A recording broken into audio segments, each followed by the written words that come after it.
Welcome to the channel with Reverend Dr. Jason W. Morrison, theologist. I don't practice as a preacher anymore, but through those decades I've learned a lot, and I want to continue to try and help people through these channels. So thank you for joining me. I want to talk on the subject this morning of navigating a relationship in times of difficulty.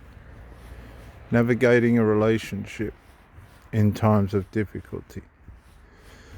We all know that when you meet somebody, it starts off with tremendous limerence. Limerence is a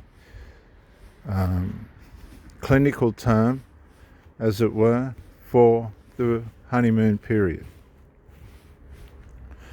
where all the dopamine is firing up in the brain through the excitement of a new journey, or the expectations or possibilities of where a new relationship could go with somebody that you haven't been in with one before.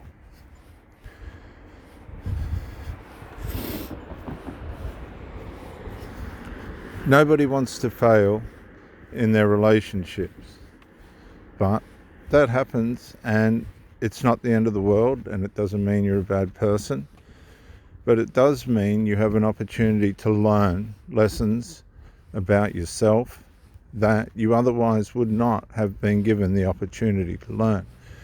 And these lessons are gifts for us, all of us that are in these situations, different times in our lives, to be able to grow, characteristically grow, to self-evaluate, to have some introspection as to where and why the relationship navigated itself to where it did. What were the reasons why things went to where they did, and what we can do to prevent these things from our part from happening again.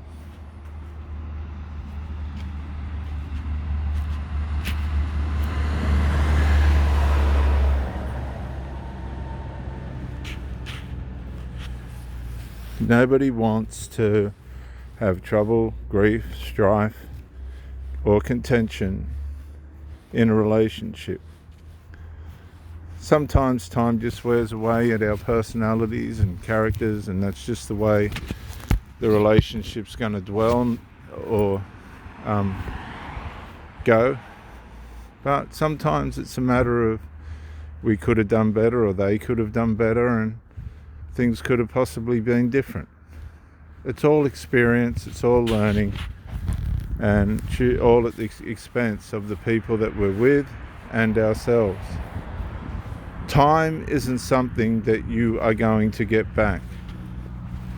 And I suggest that the time that you have and the time that you're given should be used as wisely and as beneficially as possible, because too many people are wasting time.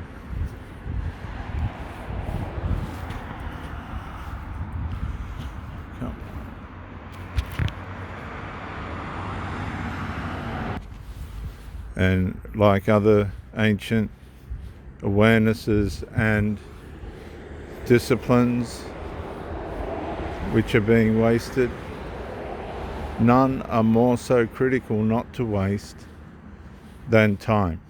You do not get tomorrow again. You do not get yesterday again. You only have the present and the way in which you choose to use it, and the future. Of how much of the future, nobody knows what they're going to be given. But one thing is for sure, it's not good to waste time.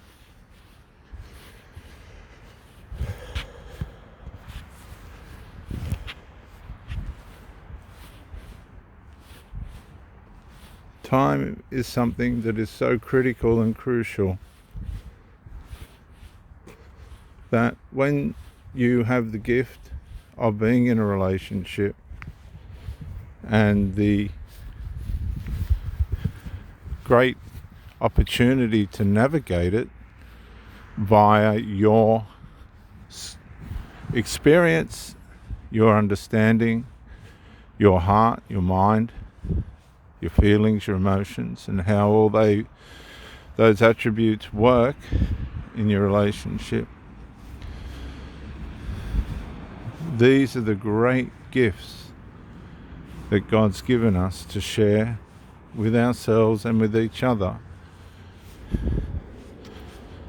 to build fun and love in life.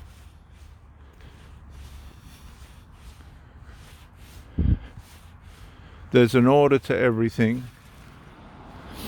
Parent to child, child to parent, husband to wife, girlfriend to boyfriend, owner to pets, and all these other responsibilities that we have a place in an order in our lives. And when we mumble and jumble all these things up at the expense of one or the other, this can cause tremendous upheaval, not only within ourselves, self-inflicted by the way, but also in our relationship.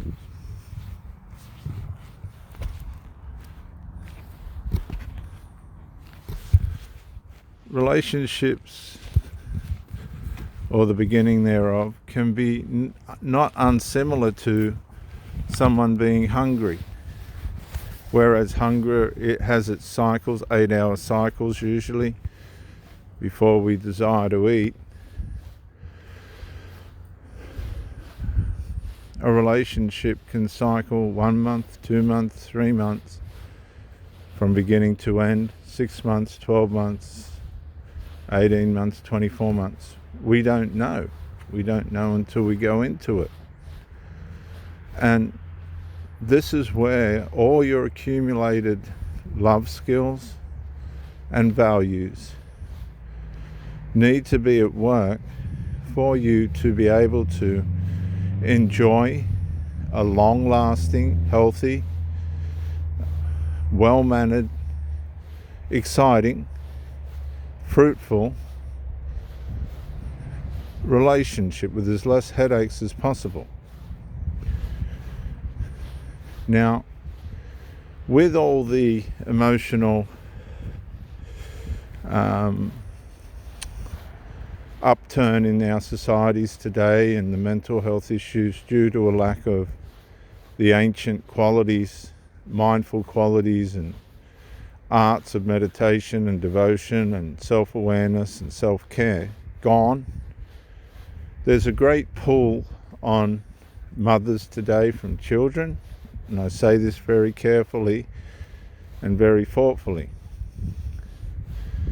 And what can happen is a woman who has done a job with her children, raising them, can find herself attached in a way in which the emotional draw of that child hasn't stopped when it should have.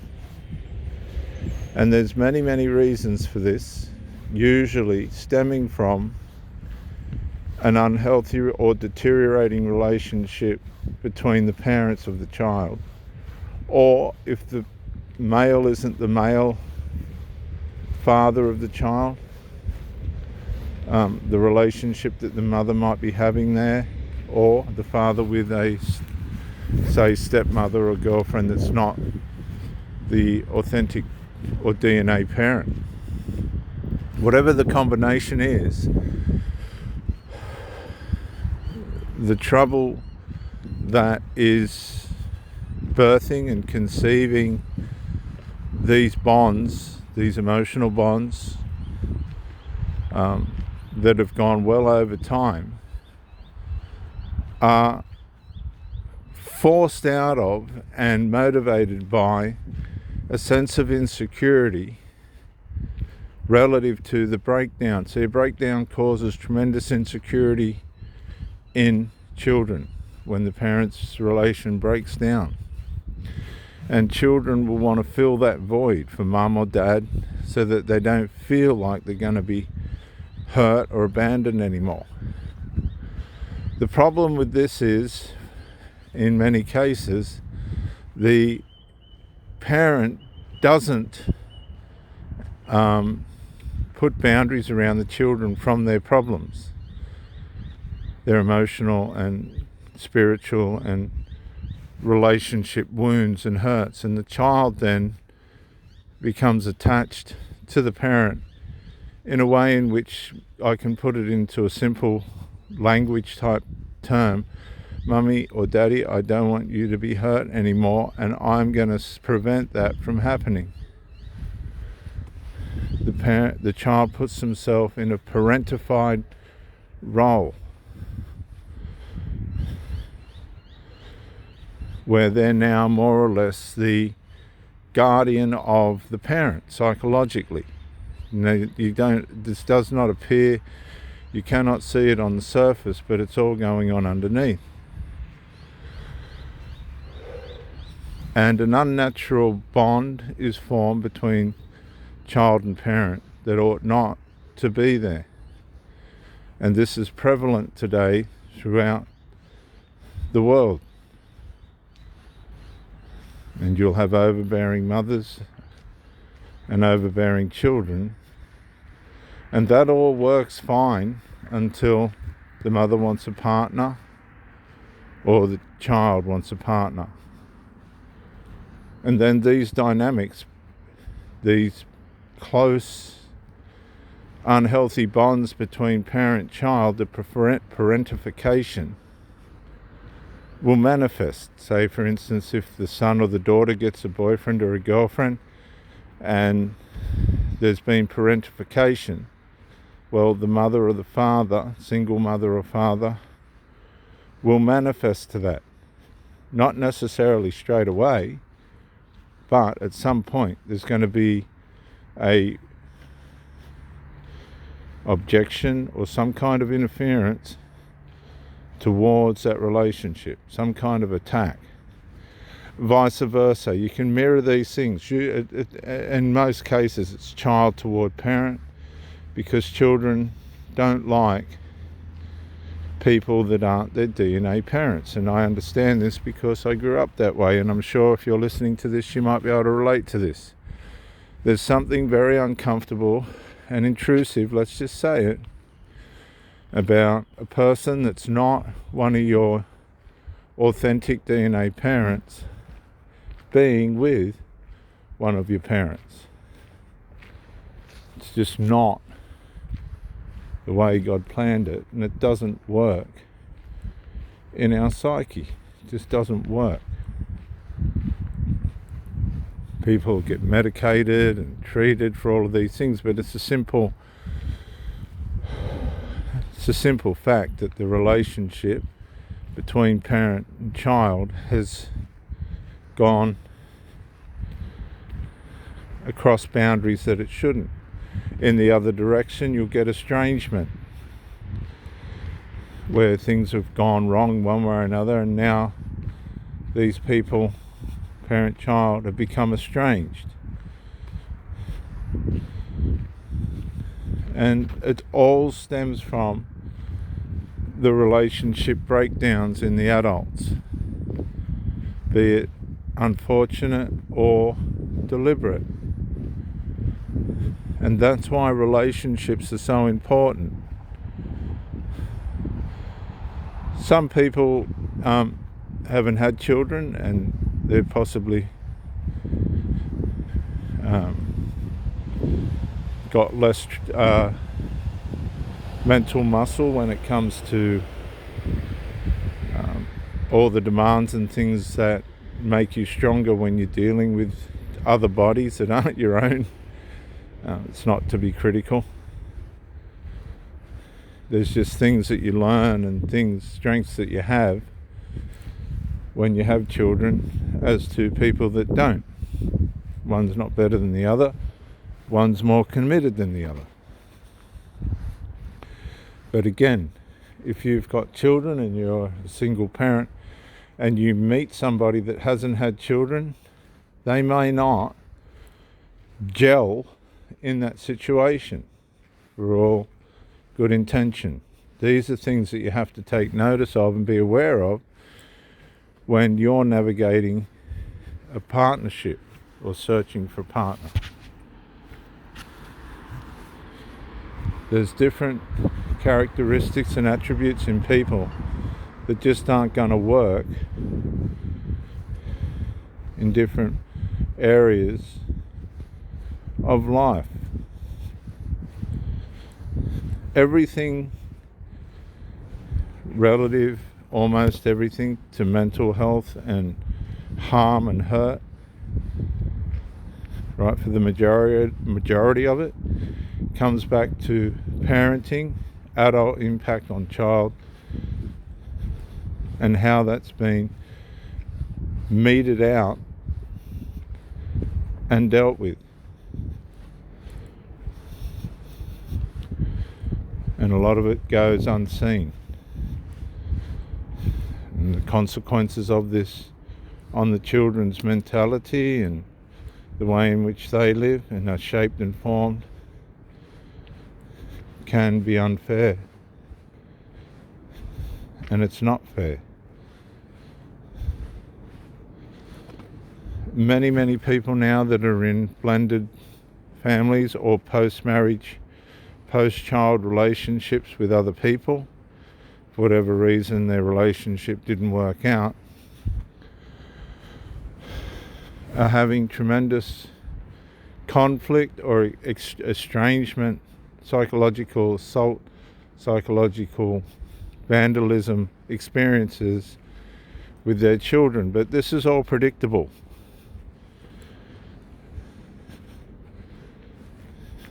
Because unless the parent stands up at the start of their new relationship with that child and gets across to those children, whatever age they are,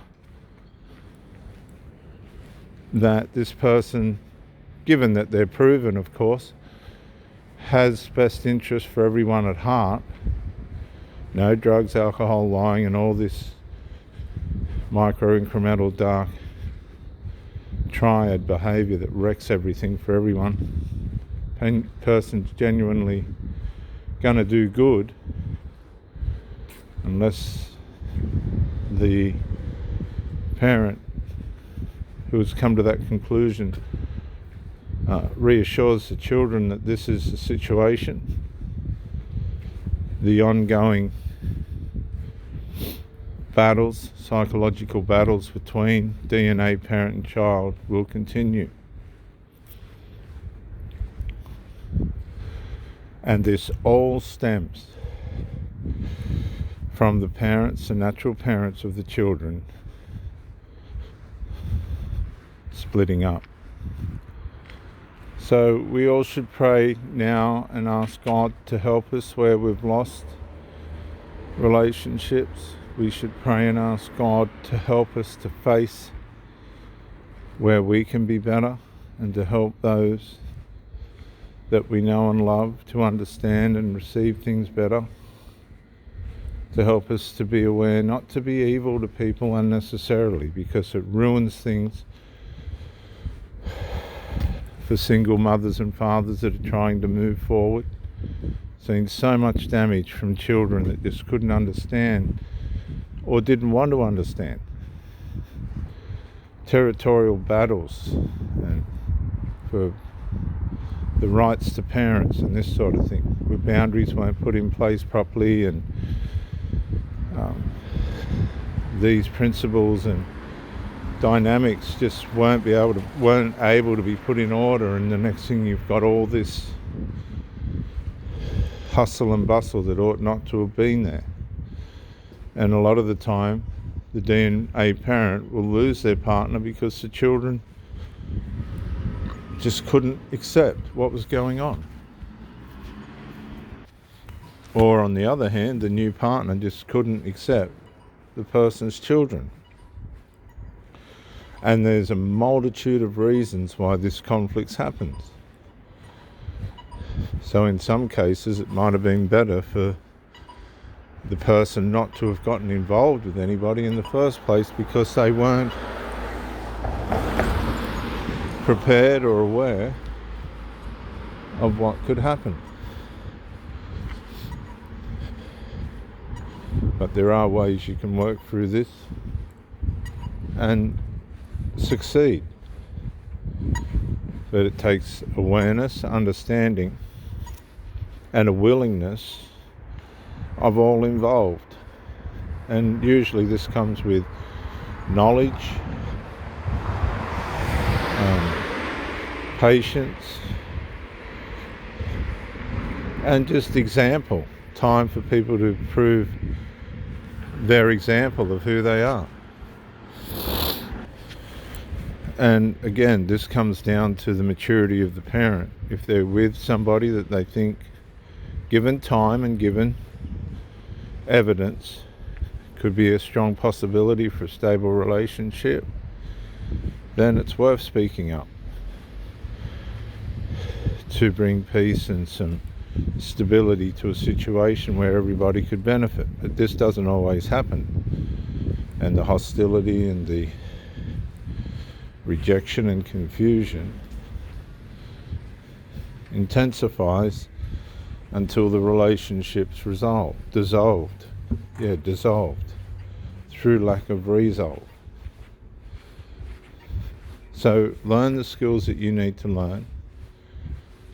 Share the understanding based on evidence and time that the person is worth defending and standing up for, in a sense of this person's an asset to us and will help us in our journey.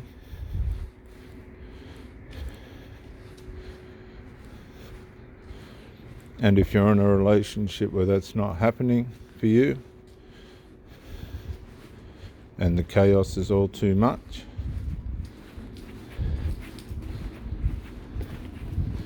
then that could be the signal for you to find somewhere more suitable